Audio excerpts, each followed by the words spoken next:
Today we're talking about imposter syndrome because it's something that since the launch of my second book, Like a Girl, it's something that's been coming up a lot. So there's a chapter on imposter syndrome in the book, and it's something that seems to have resonated with many people.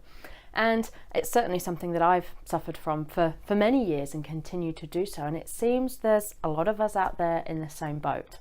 See, I thought I was the only one for many years, and when I do training sessions and leadership development sessions, there's always at least one person in the room that hears this for the first time and thinks, thank God, I thought I was the only one too. This is a thing, there's a name for it, other people get it. And it certainly transpires over the last 15 years of personal development experience I've had in the corporate world and also with my coaching business, working with people that there's many people, men and women, that suffer from imposter syndrome. In fact, the Journal of Behavioral Science says that 70% of women suffer from imposter syndrome, and I'm pretty sure there's men out there too. I spent many years suffering from imposter syndrome, and the promotions didn't seem to help. There was always this voice in the back of my head, this voice of self-doubt that was saying to me, I don't think you can do this. I don't know if you're the person they think you are. I think you're going to be found out. And there was this constant feeling of acting in a play and being an imposter, that I might get found out as not being as good as everybody else seemed to think that I was. Yet the reality was I was good at the job, and potentially bigger jobs as the promotions came. But each time I got promoted, there was still this voice in my head, I'm not sure I can do this. The same voice also told me I'd never be a writer. Who would read it apart from your mum? You can't spell. You don't even have a degree. Who are you to write a book? Does this sound familiar? Imposter syndrome is a lot more common than we think, and it's something we never talk about because we keep it as our little secret, particularly at work. As we get to higher positions, we feel that it's a sign of weakness if we admit to having imposter syndrome, so we never talk about it. Imposter syndrome is the domain of high achievers, though. It's a concept that describes high achieving individuals that are marked by this inability to internalize their accomplishments and a persistent fear of being found out as a fraud. It's that voice of self-doubt that, despite our successes, keeps us feeling like we might fail, like we might be found out. Those with imposter syndrome have a tendency to externalize their accomplishments. So we put it down. When we have a success, we put it down to factors outside of ourselves. So we might attribute it to luck or to the team. We struggle to take credit for our own successes. It takes courage to take on risks, to take on challenges, and always with that risk that we might fail. It leaves us open to the risk of falling short, of not being good enough, of losing face and being found out. So what can we do about it? Sadly, it's something that doesn't go away. It's still something for me that keeps cropping up every now and then. So I've learned how to deal with it, as do many others out there who are successful despite having to counter imposter syndrome. So here are some tips and techniques to help you offset imposter syndrome. Own it. Own your successes. You didn't get lucky by chance. We tend to be modest when it comes to our successes. We're too busy focusing on our failures, on our weaknesses, of the things we're not good at, and we tend to play down our strengths and our successes.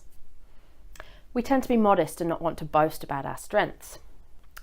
And our brains are wired to think more negatively about the things we haven't got. So to offset this, we need to try really hard to remember our successes and to hone in on those positive moments. And a way of doing this is keeping achievement journals. At the end of each day, writing down the one thing that went really well for you that day. So you've got something to look back on. When you're getting praise for a job well done, keeping a record of that praise, emails and things like that. I have a folder on my computer that I drag them into. So when I'm having those moments of self-doubt and thinking, I can't do this, I look back on those things and think, oh, yeah, I can. Because a lot of the time, other people's praise carries more weight than our own. Let's start now. Think of your top 3 strengths. Maybe it's things colleagues come to you for. It's things friends have said they value in you. What do people tell you you're good at? The most important thing to remember is if we're getting positive praise and feedback, it's because we deserve it. It's because we've earned it. It's because we're capable. So own it and let it help counter some of those moments of self-doubt. The next tip is to give it your all and know that that's enough. Imposter syndrome is often our fear of failure manifesting, but also our perfectionism. And when these two collide, it's very powerful. It gives us this feeling of not being good enough, of not being able to reach sometimes our own high expectations. And then when we set ourselves up to fail by having these unrealistic, perfect goals, we feel like we've failed, we're not good enough, we're a fraud. Perfectionism so often sets us up to fail, and it feeds these feelings of self-doubt.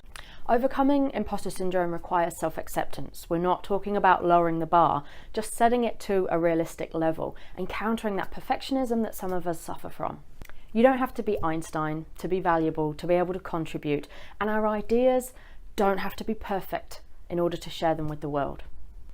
Don't let your doubts and fears stop you. This is something that it's always going to be there. Whenever we get outside of our comfort zone, we face those fears, we have those moments of self-doubt, and it's important we keep going. We take on the challenges, we take on the risks despite those feelings, because if we stop every time we feel fear or self-doubt, we'll never take any risks or challenges, and we'll never grow and develop into the people that we're capable of being. Too often we stand back and let opportunities pass us by because we think we're not ready yet, or we fear the risk of failure. The best way to test if we're ready is to dive in, take the challenge. Don't let your worries hold you back. I would often fake it till I made it. When I was suffering from imposter syndrome, when I was worried I might fail, I would dress confidently, I'd act confidently, and nobody could see what was going on inside me. And I hoped that that was enough, the outside image was enough to convince both them and I that I was capable of the job. And take comfort in the fact that you're the only one that knows what's going on inside your head. We don't wear a badge that says, I'm suffering from imposter syndrome. So nobody else is aware, thank God.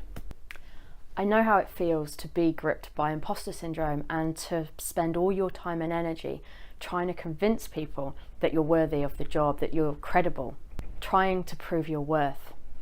But the irony is the only person we're trying to prove this to is ourselves, because if we were not capable of the job, we wouldn't have been offered it in the first place. Clearly everybody else thinks we're capable if we're there doing whatever it is we're doing. No one else can see what's going on inside our heads, and we're the only ones with these feelings of self-doubt and this feeling that we're not capable. Acknowledge it and know that it's not just you. So yes, we may have imposter syndrome, but so does a lot of other people, and it doesn't have to stop us. We need to be mindful that that voice in our head is often swayed. It has a negative bias. We're wired to see the glass half empty, to see the things that could go wrong, the things that we haven't got, the things that maybe we're not so good at. And we overlook our strengths, we overlook the positives. It's something that comes from evolutionary times when it was useful for us to always think, what's the worst that could happen, in order to survive. But now in this modern world, translates into this constant focus of what could go wrong, when we might fail, what we're not good enough at. Whether this be in our job, how we look compared to our friends, or what we've achieved in life so far. And know that you don't experience this alone. Some of the most successful people that we look at and think, wow, you've made it, you've got it all figured out. They admit to having these exact same feelings, exact same doubts about themselves. And last but not least, stop comparing yourself to others. This is the fastest way to feel inferior. And it feeds our self-doubt. Unfortunately, there will always be someone more clever, more rich, more thin, more talented, stronger, more beautiful than us. But there will also be someone lesser than us in all of those areas as well. So instead of comparing ourselves to others, let's look to see if we're fulfilling our own potential, because the grass is always greener where we water it. To celebrate the things that you have, because they're probably the very things that others are looking to you and thinking, damn, I wish I had that. We're all capable of more than we know. We're capable of achieving amazing things. Don't let these moments of self-doubt and imposter syndrome hold us back. Next time that negative voice in your head starts to speak, just turn the volume down slightly. What matters most is not whether we feel these feelings of fear and self-doubt, of looking foolish or not being enough, whether we give those fears power to stop us taking action and achieving our goals and dreams.